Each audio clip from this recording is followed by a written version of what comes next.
All right, hello, this is Stephen Hale and welcome to COM 525 Advanced Communication Theory. This is my midterm communication theory map.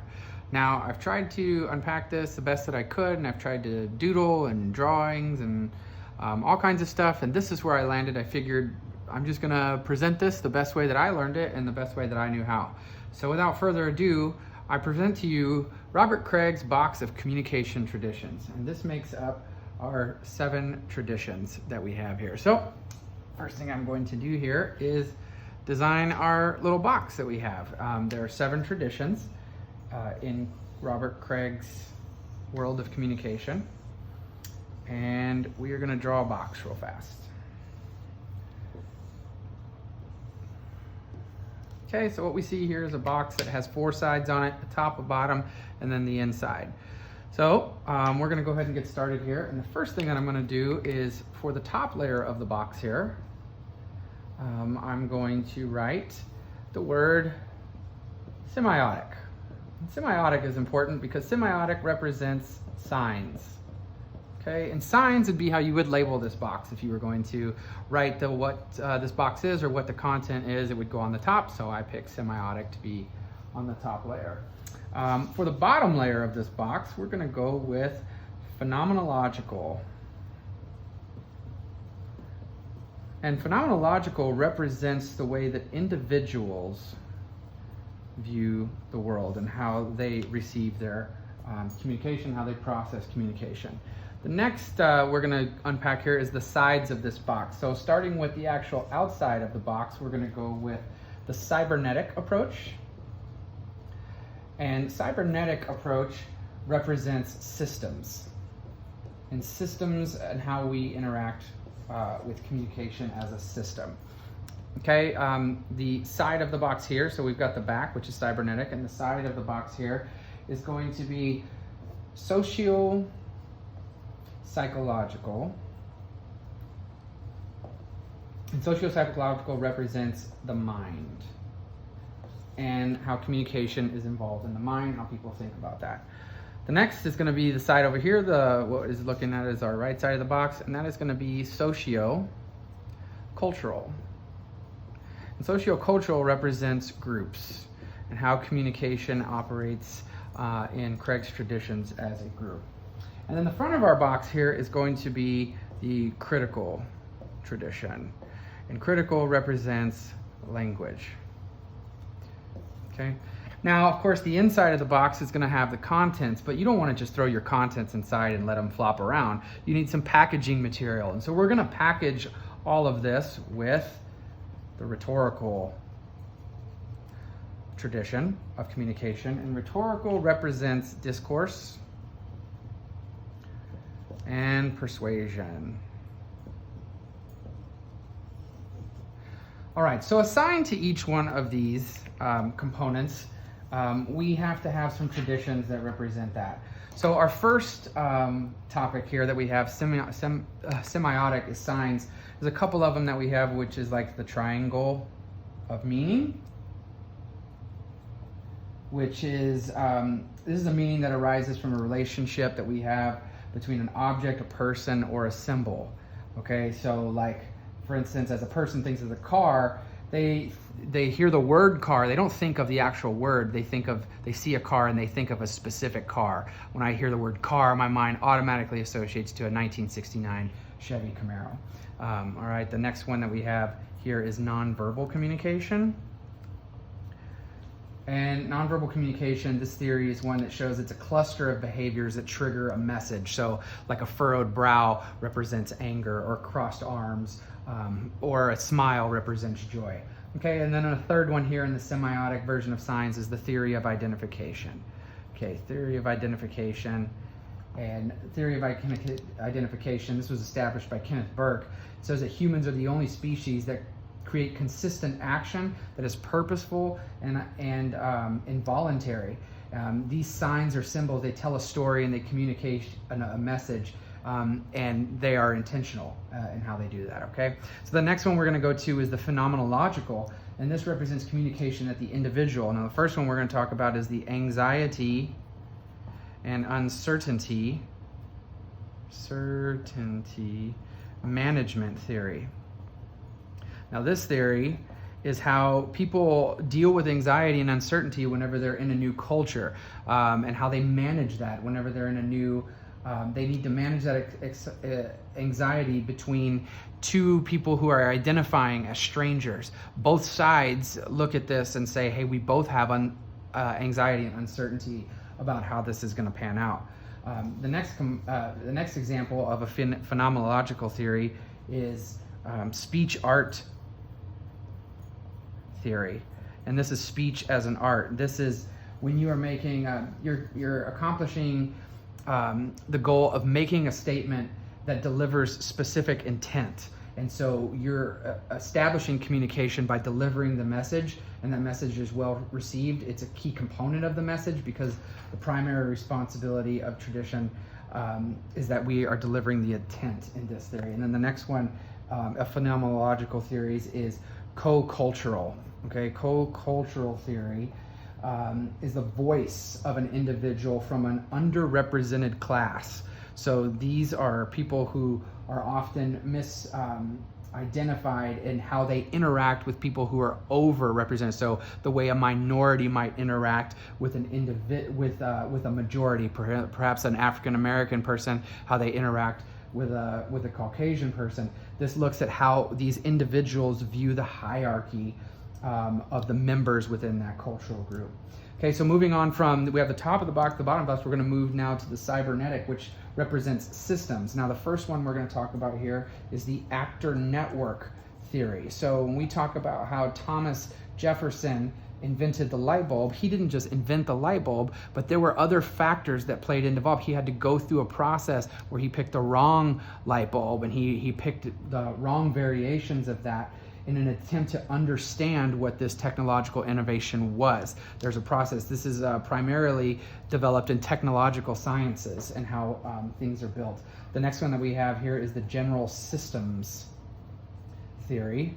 And general systems is a system that looks at how an entire system is made up of individual parts and how these individual parts interact with each other. So for instance, we again think of a car, we look at the systems that are associated with that car. There's an engine and a transmission, and how do these two things interact? If we say that the transmission goes out, we say that the car is broken, but the reality is that there is a system that's in place that is broken, and that's where we look at the transmission of the car rather than just saying that the car, because it's made up of an individual part.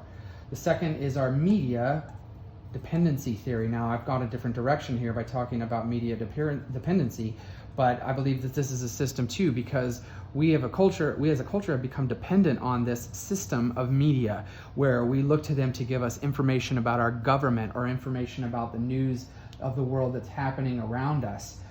We could even look at them to meet certain needs, such as providing entertainment, all based out of the system of our media dependence. Okay, so the next one that we're going to go to is our socio-psychological tradition, and this is how we view communication through the mind.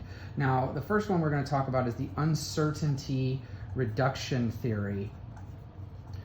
And this uncertainty reduction theory is, as we are communicating with other people, we already are establishing our communication from a place of uncertainty. So the goal of theory in this component, or the goal of communication in this theory, is to reduce our uncertainty by getting information. As we communicate effectively, our mind naturally reduces the uncertainty as we learn more information about that. The next theory that we have is the expectation violation theory. And in this theory, we have predetermined specific outcomes based off societal norms. So we will respond favorably to our communication tactics if these societal norms are met. But if they are not met, then we'll respond negatively to those. Okay, and the last one, which I think is my favorite theory in the entire box of communication, is the elaboration likelihood method. And the elaboration likelihood method shows that there are two processes that are central to the way that we process information. And the first process is known as the central route, and the secondary route is the peripheral route. And the central route deals with things by really focusing on the information that's coming to us and processing all the details of the information. The second, the peripheral, is how we handle just give me the highlights, just give me the basics. I just need simplistic thinking in this process. I don't want to overthink this. So how a person thinks, whether it's central or peripheral, will determine their method of the elaboration likelihood. Okay, so we're going to move on next to the socio-cultural, and this is how people interact with groups. Okay, so the first one that we have is cultural identity theory.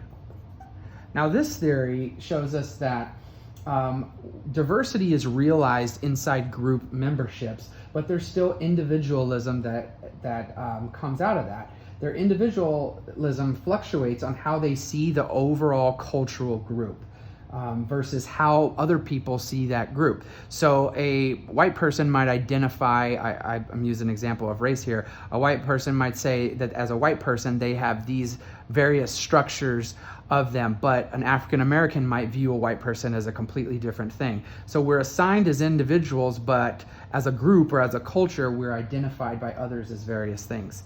Another one that I find is really interesting to me is the spiral of silence that happens in a cultural group. And this is done by a majority of opinion, or whenever a common opinion that a group has tends to rise to the surface as the primary mode of thinking or as the primary opinion.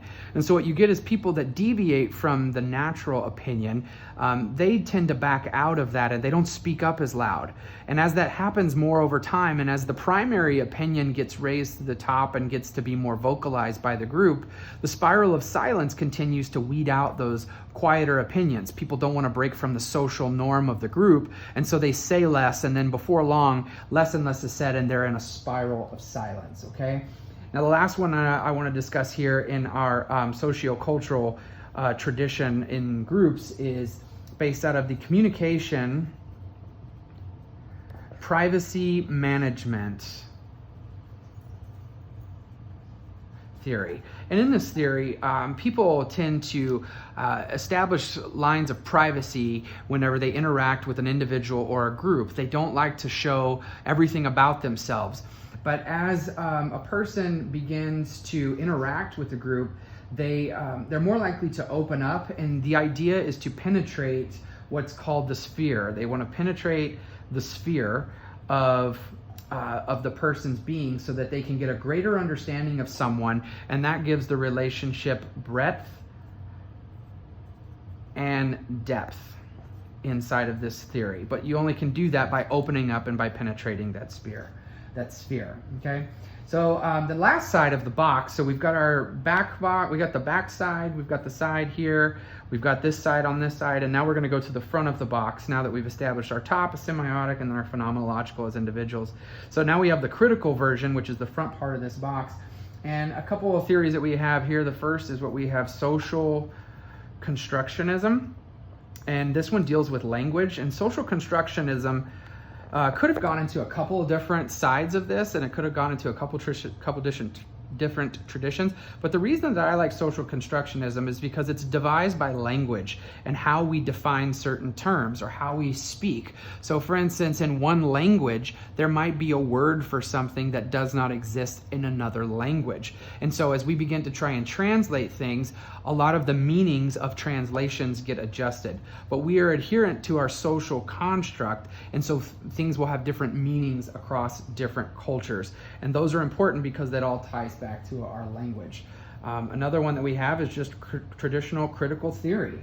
Okay, and critical theory believes that these social and cultural arrangements, they enforce power of certain stakeholders in a way that will dominate and oppress others. Now, the interesting part about critical theory, or the critical tradition, is that Marxism is at the key or at the core of this. So it says that there is one class that is predominantly more informed, educated, enlightened than another class. And so if we can keep the lower class at bay and in the dark about things, then we can maintain them to be the lower class instead of them rising up. You see that a lot of times whenever they say, oh yes, you can unionize as a group, but then law and ordinances for a union are so difficult that people don't even know how they could rise up or how they could enforce some of the rights that exist. All right, and then the last one here that we have is post-structuralism. And post-structuralism is always important because as we begin to deconstruct things that have been in existence for a long time, the key word being deconstruct here, we see different meanings as they exist. And I like to imply this to the Bible. The Bible does not make reference to certain traditions. It does make reference to certain traditions of biblical times, but some specifics might not apply to today. So in 1 Corinthians, we talk a lot about how women should not be vocal in the church. But as we've unpacked that and destructed that over time, we see that now women are able to speak a lot in public settings and sometimes in church. And so that's an example of post-structuralism. So we've got our four sides of the box. We've got a top and a bottom. And then now we're going to try and package this all together. But we don't want our contents to get damaged once they're in there. So we have the interior of this, which is surrounding by what I call packaging peanuts, which we've all seen. Okay, and this is what I think is the most important part, because even though everything is structurally sound inside, you can't just have that loose inside. You can't have your contents loose inside. And so that we use packaging peanuts to reference our rhetorical tradition. And rhetoric is important, rhetoric is important because it is our oldest form of discourse, okay? And this is the element of persuasion. In the old days, there were old days in like the Greek area, a lot of these other theories hadn't been decided. So rhetoric was important because you either fought people or you were able to communicate people. And rhetoric was important because that's how people solved wars without ever having to go to war. But I wanted to, it's also one that is important because this is the first one that is a primary skill set of behaviors that is learned. Okay, so one example of rhetorical condition would be prayer as rhetoric. Now, prayer as rhetoric involves components of talking to God with four primary goals of praise, petition, thanksgiving, and confession. All right, so this requires an articulate way of expressing what you have, and learning that prayer is a communication to God and is eventually a form of resolution of discourse. Whenever we pray, we're either discussing discourse that has been resolved in the act of thanksgiving or in praise, or we're petitioning God and confessing to God about discourse that needs to be resolved. So that's why prayer is important as rhetoric. Another is the theory of reasoned action. Reasoned action, again, goes back to intent. So if we're trying to persuade somebody, then we need to have the intent of a persuasive argument that is established by our attitude about what it is we're trying to persuade, or it's in response to a subjective norm. And we're challenging this subjective norm with the art of persuasion. So this theory of reasoned action is our rhetoric, but rhetoric as we've established intent. Kind of going back to what we had talked about previously. Now, our last one here that we have is the invitational rhetoric. An invitational is so I personally like rhetoric, and I like to argue, I like to persuade people, I like to get involved with discourse. But invitation rhetoric, I selected this one because it's a challenge, because what this does is it looks at rhetoric as being combative, or in a sense violent. We see rhetoric can obviously turn to violent. What this does is this says invitation is actually described to invite someone to have a discussion for the purpose of understanding them. And when we understand somebody, we might not be able to agree with them, but we can at least come to terms with a happy medium. This is the vein in which rhetoric is not used to persuade, but is instead used to provide understanding. So what we see here is a big box of all these different sides of Craig's theory, or his traditions of communication. We've got the cybernetic side and the socio-psychological side, with the critical side and the socio-cultural. And at the foundation of it is the phenomenological with individuals, and then the top is the semiotics, where we're putting our signs and labels. But it's all, the contents of this is packaged inside to kept really nice and compact by our use of rhetoric. And all of this makes up communication. So as we take communication with us, we want to ship this out to somebody else, or we want to carry it with us. We all confine communication into this. This is how I thought was the best way of using this map to map out what communication is and communication theories. So I hope you enjoyed this, and I look forward to getting some feedback on this in the future. Thanks for watching, and hope you enjoy.